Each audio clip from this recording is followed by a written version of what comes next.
Hello and welcome to Non-Stop Wrestling Chat. My name is Barry and this is what we call AEW versus NXT.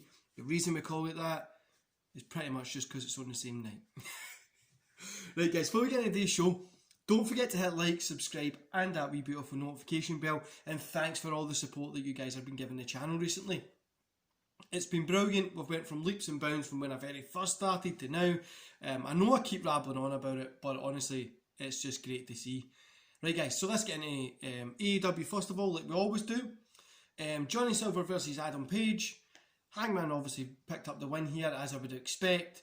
This was a very entertaining opener, guys. Silver and Page look great. Silver continues to make good use of the time that he's getting online, live on TV. Even considering a loss, he made it look good. So I gave this 3 stars. Then we get the Dark Order. They kind of refer to the Elite as a cult, not the Dark Order. They say that they're always here for Hangman Page if he needs them, which I think is pretty cool. Like, I think there'll be something coming up in the future between them. Then we get Kenny Omega. He kind of has his promo up in his match for Jon Moxley, which was pretty cool. Nothing special, but it was pretty cool. Then we get Powerhouse Hobbs versus Lee Johnson. Hobbs picked up the win here. It was only 2 minutes long. It was nothing special. Like I says, guys, it was only 2 minutes long. Nothing special. I gave it 1 star just because of how short it was. Yeah. Then after it, Taz cuts a promo saying that the FTW Championship should be recognised. Cody's out there saying next week will be Cody Darby against the Starks and team. Then they go on to talk about Taz's son, which yeah. This segment, I don't know. It was cool. I liked how they're bringing in Taz's son, stuff like that. But this just, I don't know. It didn't play off well for me personally. I didn't really think it had a good play well. But I think the future of this is a start of something. Obviously, I think it's going to be really good. Well, it's kind of during it, but it's maybe a start of another caveat to the story already going. Then we got Top Flight versus TH2, Jack Evans and Angelico. TH2 picked up the win here. Top Flight looked good here. Again, I'm loving what they're doing on TV. I've liked these guys for a while now, and I'm liking how good they're getting used. But see, TH2, I like both these guys, right? But I'm not buying them as a heel. I'm really not buying them as heels. And I don't think they're a really threat to the tag team, so the tag team champions. So I don't really buy it. I maybe think Jack Evans and Angelico would be used better on their own, but who knows? Maybe it'll turn around. I gave this 2.5. Then we got Christopher Daniels and Kazarian versus Chris Jericho and Jack Hager, who were there with Sammy Guevara, Santana, Ortiz, MJF and Wardlow. They all came out. Jericho and Hager picked up the win at 11 minutes. I gave it 2.5. It could have been a 3. MJF helped them a lot to get this win. I thought it was pretty cool because it's building a fuller story for the MJF Jericho saga to continue, which is going to be great in the future. Solid match, definitely. Kenny and John have their kind of little contract signing thing. They went on a little bit too long, but it was still a fun segment. Then the AEW Women's Championship match. Anna Jay versus Shoulda picked up the win.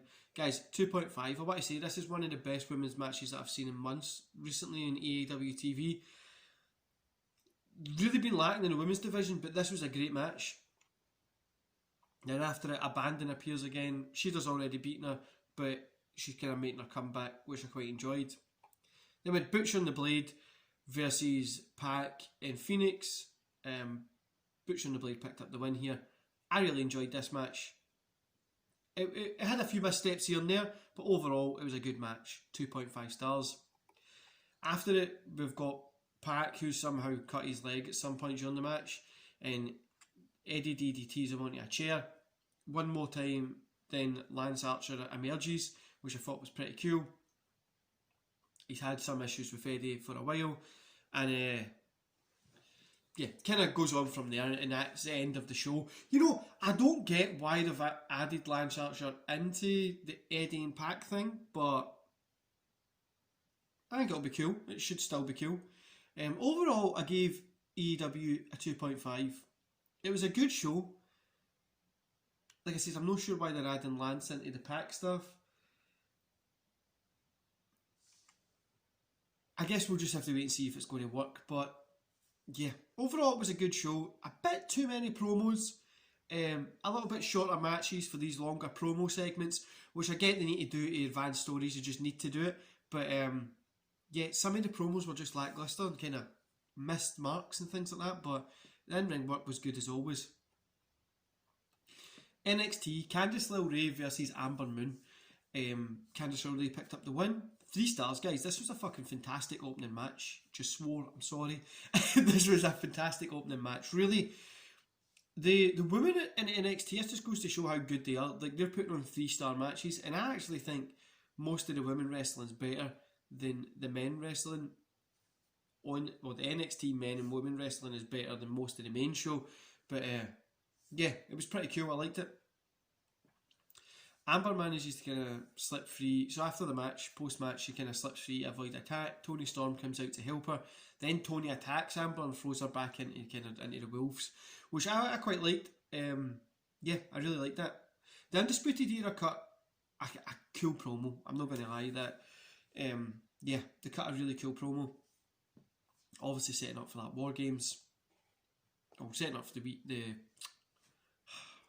takeover. So Kushida versus Timothy Archer was next. Thatcher, sorry. Kushida picked up the win. 2.5 stars, guys. Good match. Good wrestling. I love Ciampa coming out with a chair just to sit down. After it, Ciampa tells the camera that maybe Thatcher has a problem with him. So I'm hoping Thatcher and Ciampa really get a good go. A good series of matches. Do you know what I'd love to see again? Best out of 6 series. Best out of 5 series. Stuff like that. I'd love to see one of those back in the, even in NXT. I think would be pretty cool. Anyway, so then we get an NXT Kevin Owens show. Do you know, I think we should just move Kevin Owens back to NXT just so we can get him getting some good matches against those guys, because he can work against these and it's better than what he's doing in the main roster right now anyway. Anyway, we had Johnny Gargano, Priest and Leon Ruff. Leon Ruff was the first person out. It kind of built into a little kind of 3-way dance between them, pushing and shoving, that led to William Regal come out, which Kevin Owens calls the Teddy Long of NXT, which was pretty funny. So William Regal comes out and he announces it's going to be a 3-way dance between these guys. Obviously it'll probably be a takeover.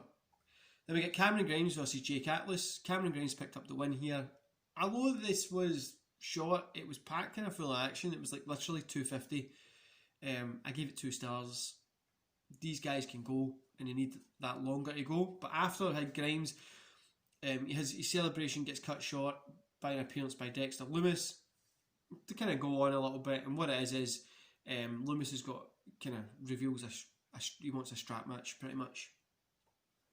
Grimes is kind of leaving, says that he's not scared of Lumis, so William Regal finds him and books him against Lumis in a strap match at TakeOver.